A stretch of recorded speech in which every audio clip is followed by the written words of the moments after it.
I'm coming! Nobody can stop me, nobody can stop me. I'm coming. I just knew exactly what you're doing from you doing horse clicky noises. Yeah, I didn't know if that was going to work. I really wanted to go, and the red rum's going over the final hurdle. 2 furlongs to go, and it's like a horse on a nose. No, it's like a countdown or something like that. Happy New Year! Yes! Welcome to Sam's and Mercy. This is what happens when you let me host. Welcome. It's like I throw you a bone. And I just... and you go... Smash up windows with it, literally. It doesn't look like you've got toffee That's my stuck. best command of the English language. It's just toffee stuck to the top of your mouth. That's my best way of articulating And I what was we're doing just today. really excited. Yes. Hello. Well, I'm doing the hosting, Sam. I still haven't started it yet. Welcome back to Sam's on Wrestling.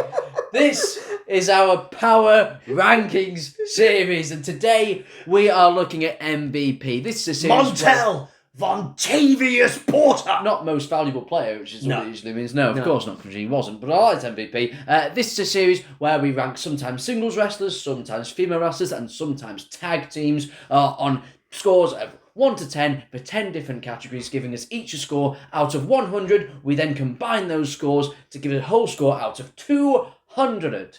And then we basically put them in a leaderboard in their individual categories, and we basically just decide who's the best, who's the worst, and it's all based on our opinions, so you know it's factually true. And to continue AEW month, we flicked over from another person who jumped from the WWE to decided to just do the exact same gimmick. Yeah, I honestly, Sam, I'm not going to lie to you, I've not seen a single thing that AMVP's done in AEW. Good job. Yeah, good. The Hurt Syndicate, fine. They were fine, and that's about it. But he's like, oh, you're just going to do the thing that you did that WWE decided not to do. There was more legs in it. Yeah, that's sometimes a good thing. You know, sometimes more legs, sometimes you end it when it's at its most popular. Do you really think The Shield didn't have more legs in it? But guess what? It's still remembered now. Yes. You just didn't have the moment of ending. That's what it was. You just didn't have that Oh, I thought you meant The Shield. Oh, no, they just didn't have that. To be fair, they didn't, because they kept coming bloody back together. No, I know, yeah. They literally, the amount of times that Roman has mentioned, Seth, break up Shield, like, but you've also done Shield, like, reuniting, like, at least They three never times. show that in the video They packages, really do don't go that, oh, look, they're back together again, you know? Montel Vontavious Porter. Yes. But before we get into Montel Vontavious Porter, yes, that is what I'm going to call him for the Don't whole want to video. get into him, to be honest. Don't forget to like, share, and subscribe, and also put in the comments what you would give MVP Montel Vontavious Porter out of 10 in each wrestling category. Let's do it to it! So the first category that we rank out of 10 is someone's wrestling ability. Sam, what have you gone with for his wrestling ability? I have quoted MVP as one of the people I use as one of my markers before, because I think he is the most epitome of a 6 out of 10 wrestler. Really? There is nothing interesting, there is nothing exciting, there's nothing necessarily overly boring. He is literally very paint by numbers. Tell me an MVP match. MVP match, alright, no problem, Sam. Can I just... Do you see what I mean? No, okay. That he has no matches that you would attach to. And this is on a mid-card where everyone was doing mid-card matches. Championship scramble match that I enjoyed. I've actually forgotten that he was in that one. He was, yeah. That says a lot. He was. Oh my God, but that's my point. I think he is the epitome of a 6 out of 10 wrestler. Nothing exciting, no botches, nothing bad, nothing great. Down the line, 6 out of 10. I gave him a 7. Way he is not. Well, I love you. thanks. He's not. He cannot be. You can't even name a match. I like him. Also, right, is... You can't name a match. I'm about Remember, we're being objective here. No, I know. Which I know you struggle to do when it comes to the power rankings. I still gave him a 7 because I kind of like him. I like the moves that he does. Naming the moves that are really exciting that he does. Oh, okay. Right, okay. I love his the kind of Haliva kick that he does. What is it? The drive-by. The drive-by, yeah. Right, so he has that. a kick to the corner. Yep, I enjoy, his, when someone's running at him, he does that belly-to-belly throw. I like that too. Yeah, that's really cool. Cool, yeah, right. Yeah, That's 2. Yeah, and then I kind of like, I like his little throat punch thing. And I also like the ball in, is it an elbow drop? I like that kind of thing. And I do quite And enjoy that makes him a 7 out of 10 wrestler. I've made I know we're decisions, nickel and diming over 7 and 6, but I really don't put him as just below upper echelon. We say 8, 9, and 10 at upper echelon. You think he is one step below upper echelon of wrestlers? It could be a big step. And never specified the step size. And ultimately, I had a good point. Yeah, okay, so I could have given him like a 6.6. Or 6.5. No, he's genuinely, and this is one of the ones I'm going to die on this hill, he is the most 6 out of 10 wrestler there's ever been. I couldn't think of anyone else I would rank more as a 6 out of 10. You know what it is? I like him. I know, but that doesn't mean his wrestling is good. But it's my opinion. But this is why the Cobra got 8 out of 10 for finisher. I was being nice to you. Everyone there. else is giving 10. you 0, 1s and 2s. Because they're uncultured swines. I think you're the uncultured swine. No, it's all of them. It's what's the skinner mean? Am I out of touch? No, it's the viewers that are wrong. Next, we move on to their storytelling. 6. He's a 6 out of 10 wrestling. He's 6 out of 10 storyteller. What stories has he told in the ring? Tell me the stories. Tell me the stories. Okay, the neighbours might think it's a murder. Tell me the stories. I was trying to explain what storytelling the category is. No, tell me that they've watched enough. This is like you can have new viewers, Sam. We're 30 down. Go watch an old one. What? Tell me. How is storytelling not 6? Tell me. Because, Sam, it gets stuck. Are we going to kiss or what's going on here?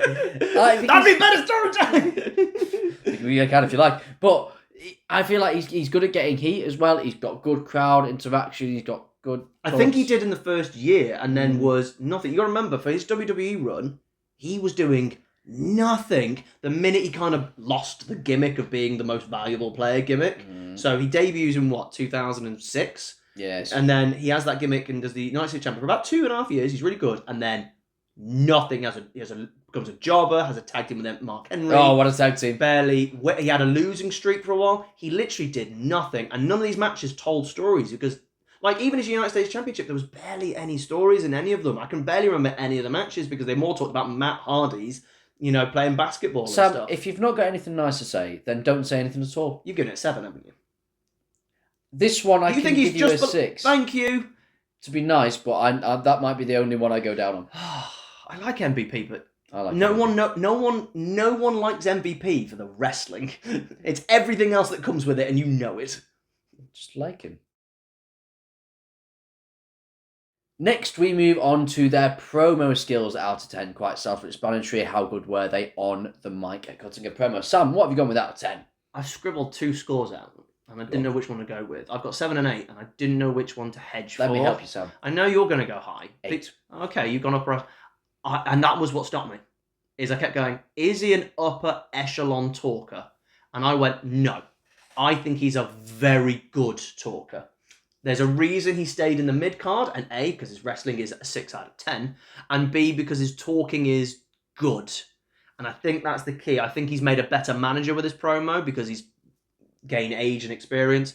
I'm going to stick with 7. I don't look at MVP as much as a really good talker, and I don't go, yes, I would put you in the upper echelons of talkers. It's very close. I had 8 and 7, but that's what swayed me. You say he didn't get into the main event, but ultimately, as a talker, he did because he was Bobby Lashley's manager when he was WWE champion. There's a reason he was there, and there's a reason the Hurt Business was so liked. Are you telling me if MVP wasn't in the Hurt Business, it wouldn't have worked? I agree that MVP then, but the problem is that is a year. And what about his promos, but all of his wrestling career? That's him as a manager as well. Like, how much do we talk about as a manager? It's like talking about someone in commentary and stuff. The whole of his career, he was never able to reach above mid-card status. It wasn't even upper mid-card, bar that first 6 months to a year. Sam, I think the reason that he didn't get up there is what you referred to earlier, is the in-ring stuff. It wasn't the promos holding him back, it was the wrestling that was probably holding him back from being that level. He became such a better promo now. Like, he's a really good promo now. He's fantastic. But I think I'm still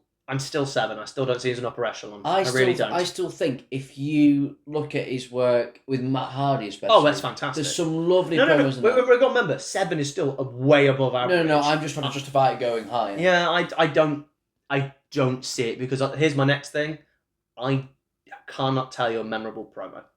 And I think for upper echelon people, there is usually something you can grab onto. One specific thing. To be fair, you get my point. I blame that more from my perspective on it being lockdown, and I didn't watch much. So I'm still talking his career as well. No, I get that, but then again with MVP, I could have just came in when he was on his losing streak when I came in. And I came in when he's at his hottest. So for me, maybe if I'd have seen it back then, there would have been something. But I came in when he was at a cold period. Then he came back and it was locked down and I didn't watch much. He was so cold for so long. And I couldn't work out why. He is a 7 out of 10 promo at the very least. You could build stories around him so easily. Do you think maybe he had heat or something like that? It's that kind of area, isn't no, it? because at the end of the day, they brought him in with a really shady background. If you're going to bring someone in with a really shady background, you're going to give him a massive gimmick. I don't think that's heat. No, but do you think he gained heat along the way? No, I don't think so. I think Vince is an idiot and goes on and off people, and I think he got bored of the gimmick because he never even tried the gimmick, and we all know that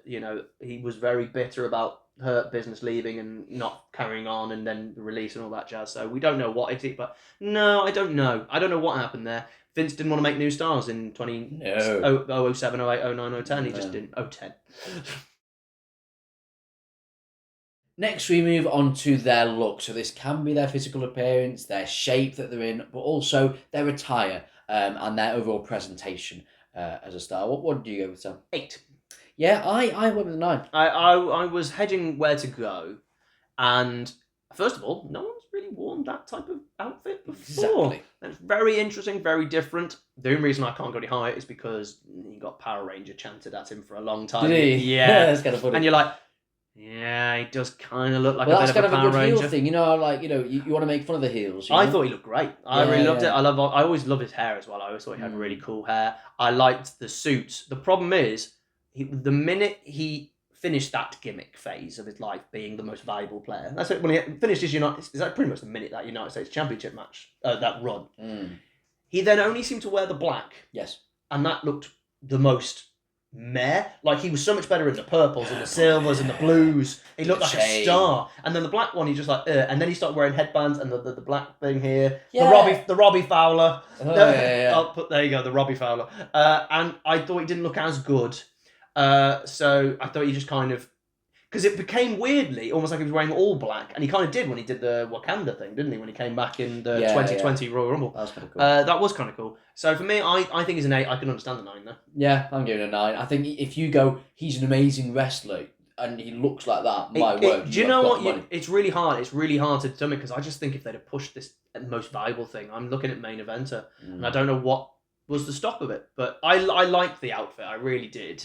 But it's actually the black one for a lot, because that wore for most of his career. Yeah, the kind of camo one. And it looks very, it was like mini Big Show, and it was like, and it just looked whereas before, being brighter, you stand out. Black, I don't think you stand out. Blue as well, didn't you? Yeah, I just don't think you stand out. Yeah, so I'm going that, but I like it.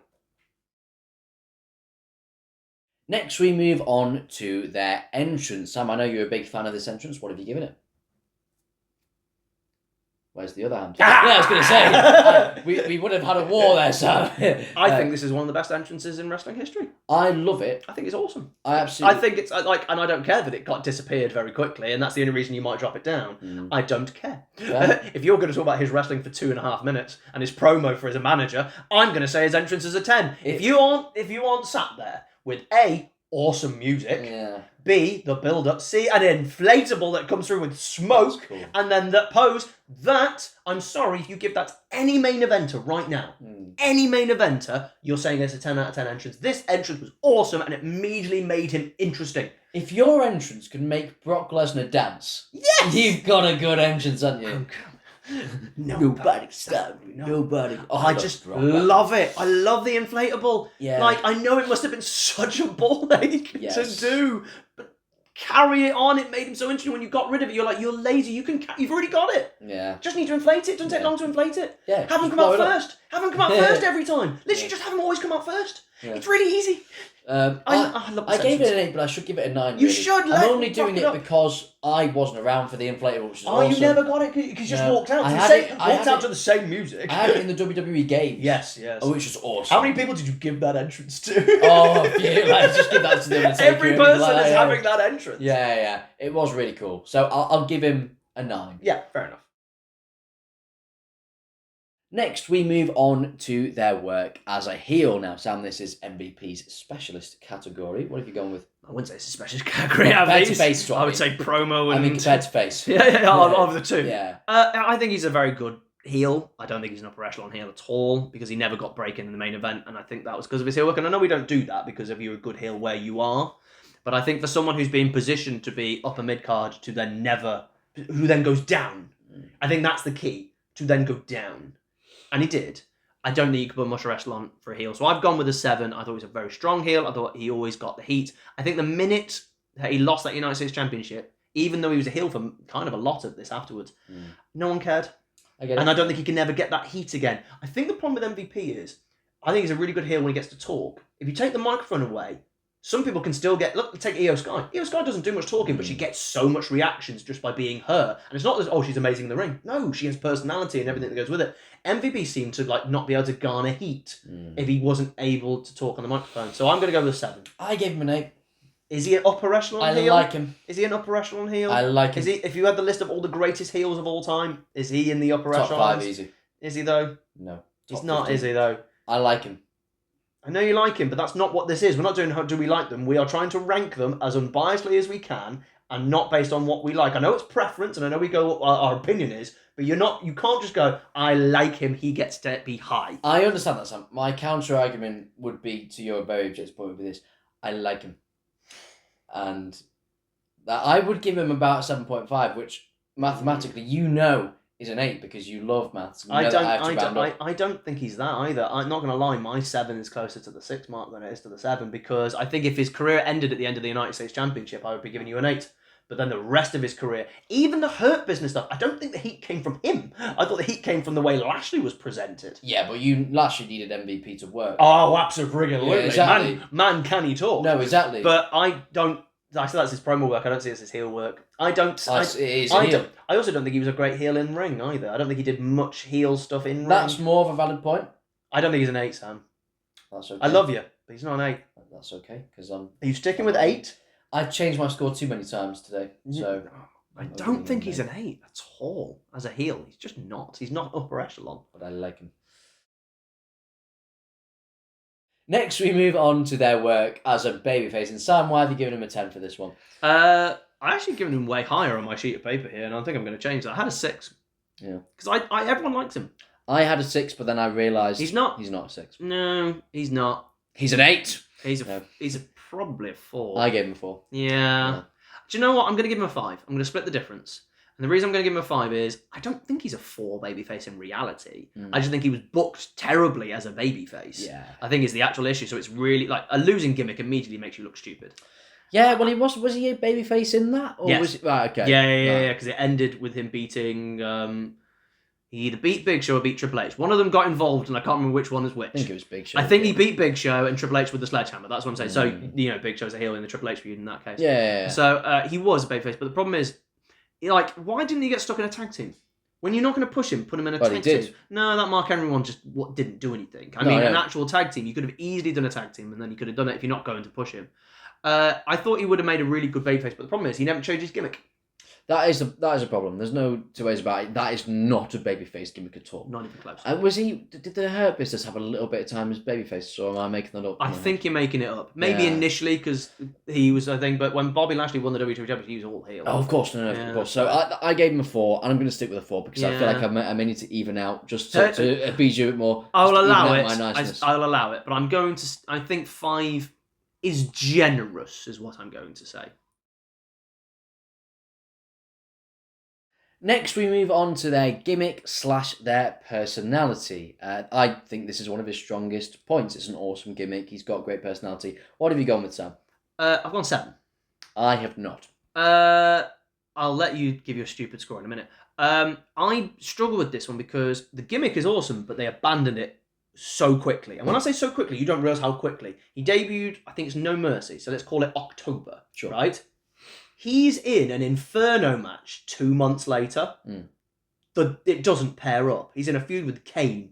It doesn't pair. They abandoned him being this kind of, I've got all the glitz and glamour, I get all the aesthetics and all that lot. Because then they give him the United States Championship about 5 months later. And he just went on the run with Matt Hardy sooner better. I think the gimmick side of it, actually, weirdly, should be main event 10 out of 10. And they just dropped it. His personality's got a lot of personality. Yeah, exactly. A lot of personality. Really enjoys personality. However, they decided he had no personality. He was not allowed a personality. If you're not in a feud, if you're not in a storyline, no person. You don't show personality because you remember he's one of the people who had cool moves. This is the famous one, and it's just come flooding back to me. He had really cool moves, and they were like, you need to stop doing some of these things. Madness. You need to stop doing some of these things because, you're They're getting good. over. You're getting over. Like, And could you imagine being told that? Well, it's like when they told the women to stop punching really well. You're making the men look bad. And you're like, tell them to punch better then. Yeah. I'm going to go up to an 8 because I think his personalities are... It's the gimmick that drops it down. What have you gone with? I've gone with a 9. Is it really a... Is Hear it me out, a Sam. 9 gimmick It's slash an awesome gimmick. personality? You said it yourself. It's a great gimmick. But and he's got a great it lasted a personality. month and a half. Well, in your eyes, but I think the idea of being... When you turned up, he didn't have a gimmick! Hold on, so hold those horses, just rein them back a little bit. Exactly. So, no, because I think the idea of him going into an Inferno match is actually quite a potentially good idea for someone whose character is all like, oh, I'm higher than everyone else, I'm an MVP, I don't need this. Because then you gain his character a bit of respect because he's gone through stuff, so it adds a bit of complexity there. They didn't do any and of it that. gets him some comeuppance. They didn't do any of that. Well, that's what I Comeuppance think. for 2 months in. Jesus. Yeah. It was his first feud. That's fine. It was You get feud number comeuppance within 1. the feud. I've given him a 9. I think it's an awesome gimmick and personality, and you can suck an egg. I think, stop telling me to suck things. Oh, sorry. Told me last week to suck a lemon, I think. I did. I don't think he is one below a 10 for personality and gimmick. That's what you're saying. If 10 out of 10 is perfect, wouldn't change a thing. You're saying MVP is just below perfect. Yes. Good grief, you're the most biased power ranker there ever. I knew I need to replace you for power rankings. Now we look at how over and a draw they are. Sam, what have you gone with for this one? This was tough because he made no money, even though his character made a lot of money. And he was super over for about 2 years. And then he was never over again until the Hurt Business. So if you did it on a percentage standpoint, when did he get released? Do you remember when he left? It must have been 2010 because he was nowhere in 2011. He's not existent. So he had 2 years, then another 2 years. So 50% of the time he had nothing. And then the Hurt Bit, he came back and did nothing again for some bizarre reason. Yes. And then the year after he starts the Hurt Business. So we are talking from his WWE career, 50% relatively over and 50% quiet. And I looked at that and I went, I think 6 is about right. I've gone with 7 is about right. Because I tend to, also you say this rule as well, you tend to try and look at it at their best. Yeah, the problem is, it's at the best was immediate. Yeah. And then it went down. So literally the progression was that and then manager, which is always a bit iffy. But look at the pop he got at the Rumble. Oh, people remember it. No. Yeah, absolutely. He's one of those popular characters sort of thing, and everyone loves returns. And it's been a long time. It's been like 7 or 8 years, maybe, if not 10. If not, it depends when he got released. And they're going, oh, fair enough. I mean, that's great. So it was a balancing act for me. I think when it comes to over and the response from the crowd, the fact that he was silent for 2 years, that is the issue. Well, then the crowds in that era, the PGA, were mainly silent for everything. That's true, but there was silence and there was dead silence for some. Yeah. I don't know what it was. No, generally, it was not we're silent because we couldn't work out why they weren't responding. I think Mid-Carders didn't get much responses back then. You had a very young crowd who were kind of waiting for scenes to go out most of the time, and ultimately a lot of the programming in terms of the booking and the presentation was really bad anyway, and that's not usually the wrestlers' faults. So I give him a bit of a pass for that, and I gave him a 7 because I don't think it's a 7 draw, but I can understand that score more than 9. And now you must always end on a finish, so our 10th and final category is their finisher. And it's not great, is it, Sam? It's on my category as one of the worst finishers of all time. So are we going his kick or are we going with the playmaker, Sam? It's the playmaker. His kick wasn't ever a finisher. He never won a match. Okay. Ever. The haluva kick thing was a setup move. His playmaker was always the move. And Sam, we know, famously, it is one of the worst moves in wrestling. It's not great, is it? It's one of the worst moves in wrestling. I was kind of splitting it between his haluva kick and the playmaker, but it's not a finisher. So is it like his signature kind of? I won't even say that. It was just a thing he did in the match. It generally is it's like a stinger splash. Because that's why I've been a bit nicer to his finisher. It's a stinger splash. Are you giving this a 1, Sam? No, it's not 0. a 1. I wish. I've gone 3. Okay. I think it's a 3 move because I think it looks okay, but it's then terrible setup. Doesn't look impactful, takes ages to do, and they kept giving it to people. And as far as my brain's telling me, he was the last one to have it, which makes it even worse. Yeah. And if you have that in your move, it means you weren't creative enough to come up with anything else. And I think 3, he can be very thankful to get a 3 because, quite frankly, it's probably a 2, and I'm very close to giving it a 2. Okay, so I had given it a 5 because You of thought the the kid. horrific. So I'll rank it down 1. I'll give him a 4. I'm giving it 2 then. Oh, okay. So now we look at our overall scores that we've given them and then combine our scores. So Sam, what do you give him? 65. 65, I gave him 71. So okay, in the so end. only 6 in the end. In the end, but Yeah. it's like almost a point per thing. A little bit, exactly. So now that gives him a combined score of 136. 136. Which puts him 3rd in the mid-card section. So it's the mid-card one. He's a bronze medalist. Another bronze medalist of the month. It's quite tight in that little area. There's a lot going on, but Santino is still top of the mid-card. And he shall remain there. Because I like him. The reason No, he's I don't there. like him, Sam. I love him. And then that also puts him into 6th place overall. Which I think's probably from the people we've got there, high and okay. I think there's a few who are like Kofi and Big Show. Kofi and Big Show is one of those. Sorry, Kofi's one of those you think would rank higher, and then you look at the individual categories.